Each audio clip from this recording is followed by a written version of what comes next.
Good morning, everybody. Happy Monday. Today I wanted to talk about Jerry Maguire. And for those of you who were checked in on me last week, thank you. I so received all of your love. Tomorrow is the anniversary, and so I take the day off. I don't do anything, and I just kind of let the day unfold and see where I'm at. I'm feeling a lot better than last week. I don't know if I shared this. Maybe I shared it as a post that I randomly went on Instagram on, hi Deneen. I really not randomly. I went on Instagram like last Monday night. I'll make this short. And there apparently I follow some medium on there, and he went live. So I was like, oh, let's see what this is all about. So I went on there, type up a couple of things like about Jack or whatever, and and everybody's like flooding in, doing all their whatever, and the next thing I know, he's like inviting me onto the Instagram live, and I'm like full on in my pajamas, in bed. Like, I was like, oh, okay, here we go, because Jack comes through big time, like especially around his birthday, especially around the anniversary. And it just brought me so much peace. And there were like all of these validations, and then I checked them out with the people that he brought up, and it was amazing. And so for those of you who have lost loved ones, whether it is a child or a parent or any loved one, a grandparent, look for the signs, because they're always out there. I was literally just another one yesterday, I think. We're redoing our kitchen DIY, so that's an experience, but it's good because my husband needs a project, especially around this time of year. And I was listening to a book on my phone, and then I paused it for a second to ask Rob a question, probably about like how to use a drill. And then when I put it back on, music was on. Like, I just like clicked it back on, and music was on.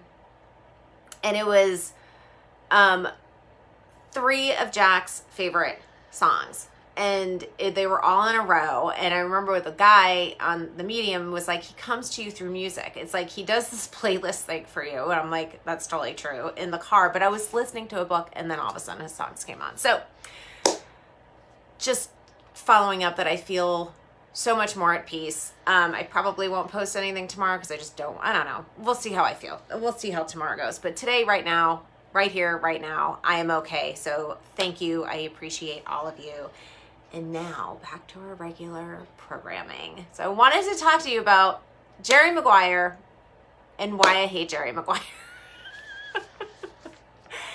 Even when I saw that movie back in the freaking like late 90s, I think, I remember being like, what is this you complete me bullshit? Like, we as women in our society have gotten fed a bunch of unhealthy relationship crap through the media, specifically through rom-coms. And I think Jerry Maguire is the all-time worst movie, because it's like, hey, here's this woman who's a single mom, she's busting her ass, and then here comes Tom Cruise, and they fall in love, and she quits her job, and it's the whole you complete me. This is codependency at its prime, people, okay? And so for those of you who don't know what codependency is, in a nutshell, it's basically an unhealthy relationship, and it's when you merge with another person. Like, where do I begin and where do you end? I had a psych professor who used to say, like, don't mix your peas with your carrots. So, I don't know. He was my favorite. I was like his TA. He was like completely like the fine line between brilliant and crazy. I seem to have a lot of those mentors because he was brilliant. And he said, don't mix your peas with your carrots. So anyway, so it's basically when you merge with another person, or when you it's like the Brangelina, right? Where it's just like you don't have any separate identity than within that relationship with another person, okay?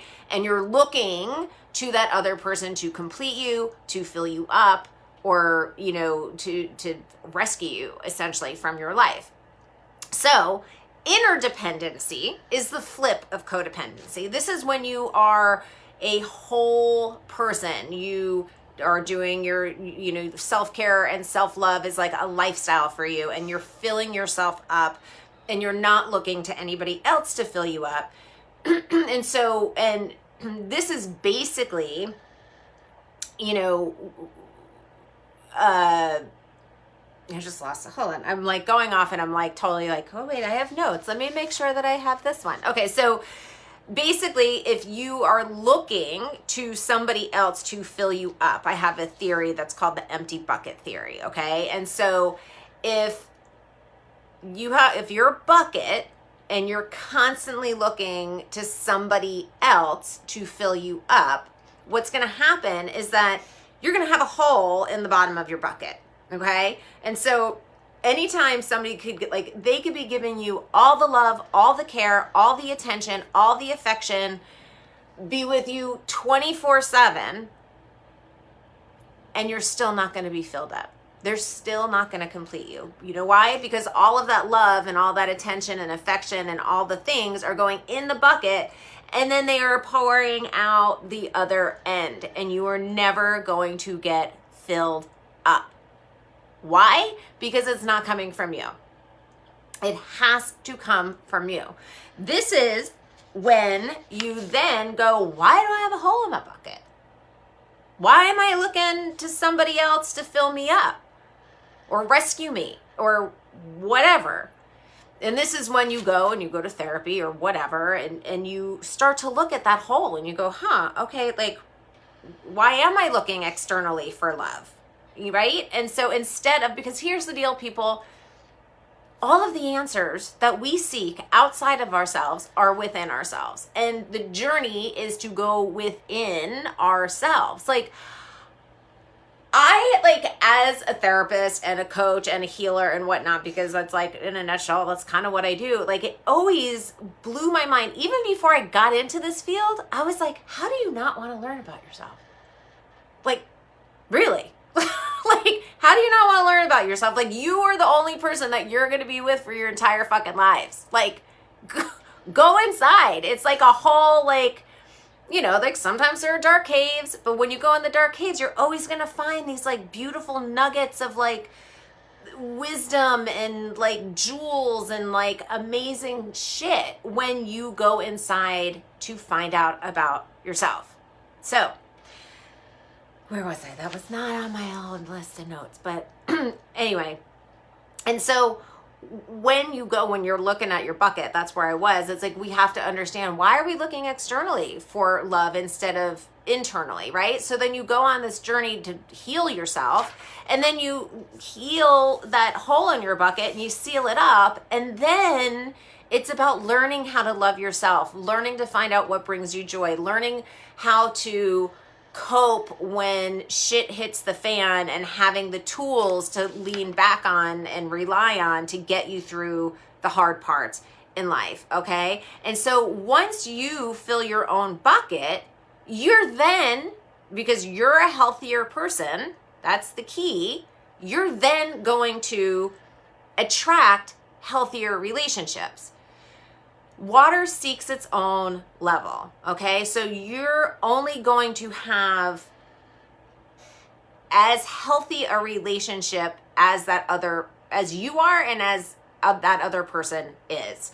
And so if you're kind of like on this, like, I'm feeling good, I'm loving myself, I'm doing all the things or whatever, you have a family member, say, that's not on that same path as you can't expect that other person to be at the same level that you are, right? You're only going to have as healthy a relationship as that other person, even if you are doing all the healthy.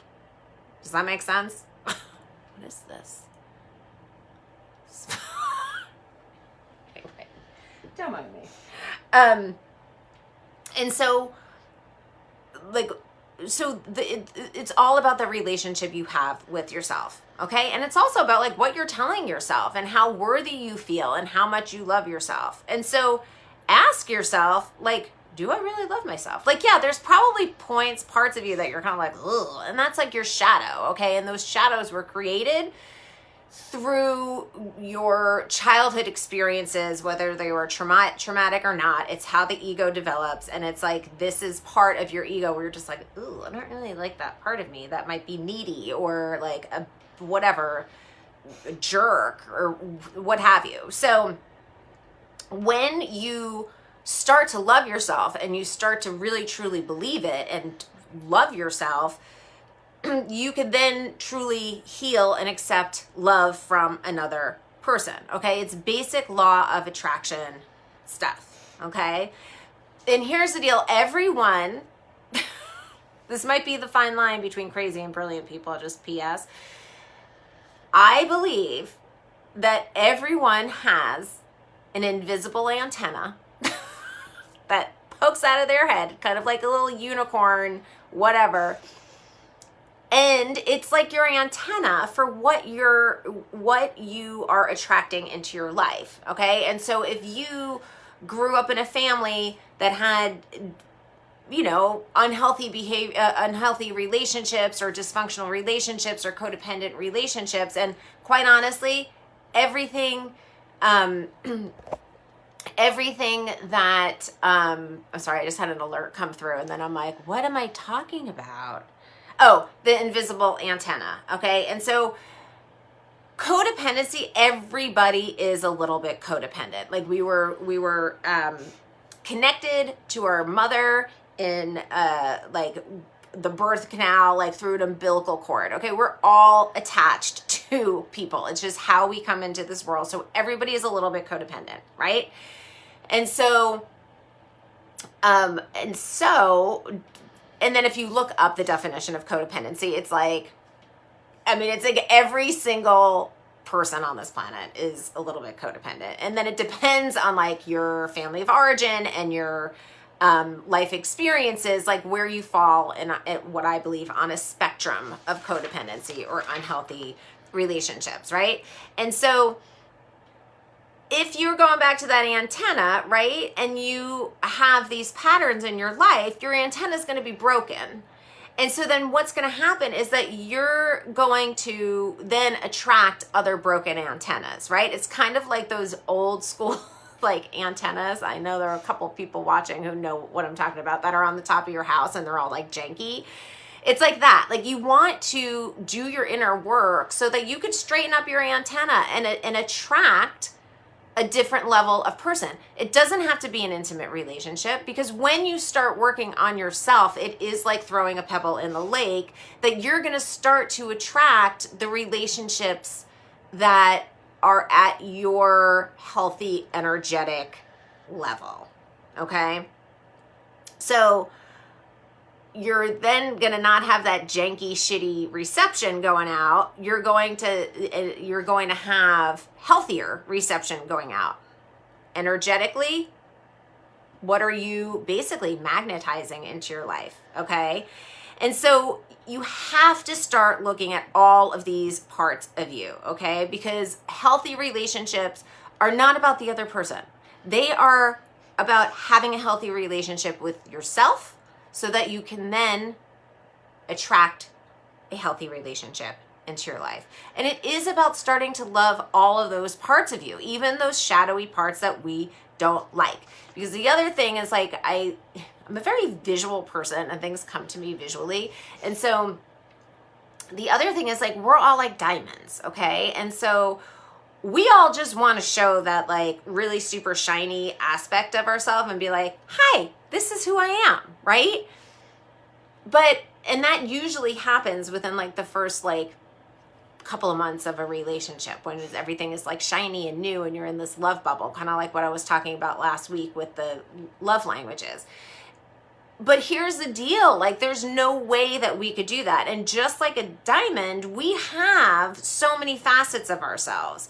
And so we want to put that shiny aspect there, facet, but there's always like, there's like shadowy sides. There are some parts of the diamond that has like spots on them, and there's tons of imperfections, just like being human. We're not expected to be human. We're not expected to be human.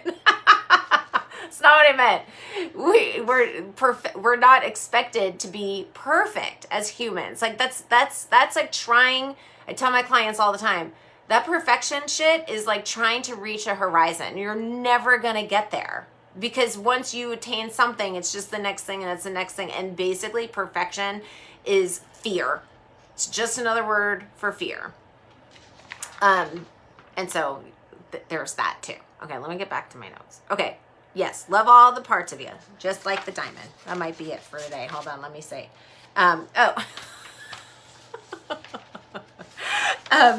And so like those shadowy, just so you understand, those shadowy parts, like I said earlier, are about those aspects of yourself that were created when you were little as a survival mechanism to get you through your childhood, right? Those behaviors and those beliefs about yourself, again, they were created as survival. And it's also about healing that little child that lives inside of you, because it's still like every age and every aspect of you lives inside of you. Like that's why this journey is so freaking cool to go within yourself. And so it's about going back, healing that inner child, and then creating new beliefs and behaviors that you have, so that you could begin to love yourself. That's what this is all about. It's about learning how to love yourself. And then when that's like the first step, and it's hard and it's a journey. I don't know, did you guys hear that? That's my Django. He's 9 and he makes old man sounds now. So, but anyway, when you start to love up on yourself and on that inner child, and you're then reparenting her essentially, and giving her all the love and all the caring and all the attention, then that's when you start to heal. And so that's what I wanted to share with you today, and why I hate Jerry Maguire. So, so that is that. And have a wonderful day, and I will see you all next week, which is Valentine's Day. It's just the dumbest relationship day, the dumbest whatever day it is. And I am going to be doing the live at 9:30 because I'm going to be on a podcast at 10. So have a great week, and I will see you on here this week, and I'm not sure about tomorrow. I'm going to keep that one posted. Okay. Love you. Bye.